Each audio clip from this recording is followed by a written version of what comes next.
The Kuwaiti government is to invest $2 billion loan in Africa over the next 5 years. It will be specifically for infrastructural development. This commitment was made at the Afro-Arab Summit in Kuwait, attended by Vice President Kwesi Amissah-Arthur. Nuto Bibini Nuto has the details. The oil-rich Gulf state, Kuwait, is a member of the Arab League, and increasingly, it is playing a visibly critical role on the world stage.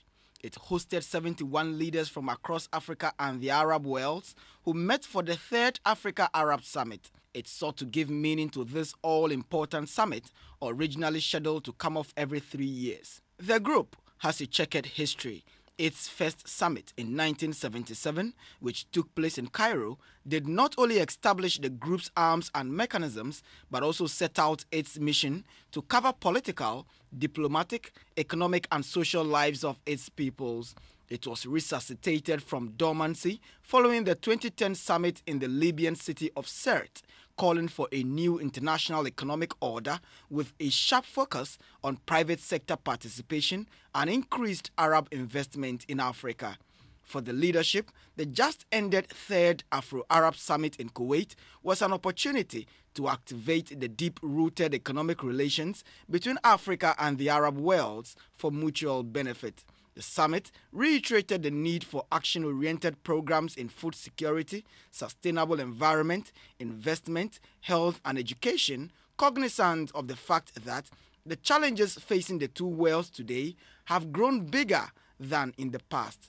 Though Africa's economy experienced its fastest growth last year, Chair of the African Union Commission, Dr. Nkosazana Dlamini Zuma, noted that it still lacks infrastructure. We are working to expand agriculture and agro-processing to ensure our collective food and nutritional security, increase our investment in infrastructure, transport, road, rail, aviation and shipping, energy, ICT, water, sanitation and other economic and social infrastructure.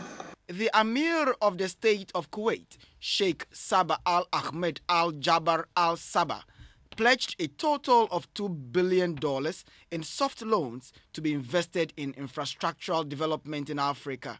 When Vice President Kwesi Amissah-Arthur took the stage, he described the move as calculated steps to seal the economic partnership between Africans and the Arabs. The agreed framework for cooperation and the priorities we have identified reflect the most urgent challenges we face.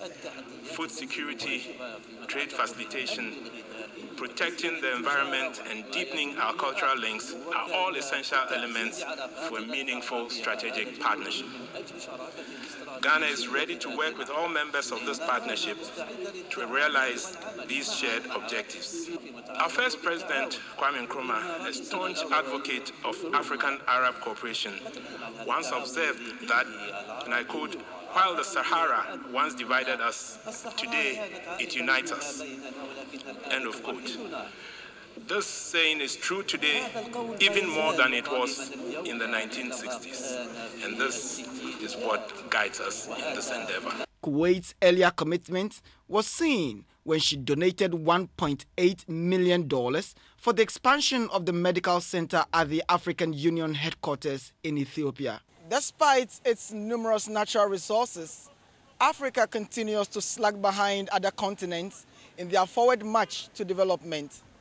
With a highly unstable Euro-American economy and its repercussive shocks, which throws African economies off target, of which Ghana is no exception, it comes as no surprise that African leaders are swarming to the Arab world to take a chunk of this huge windfall of $2 billion made available by the Kuwaiti government.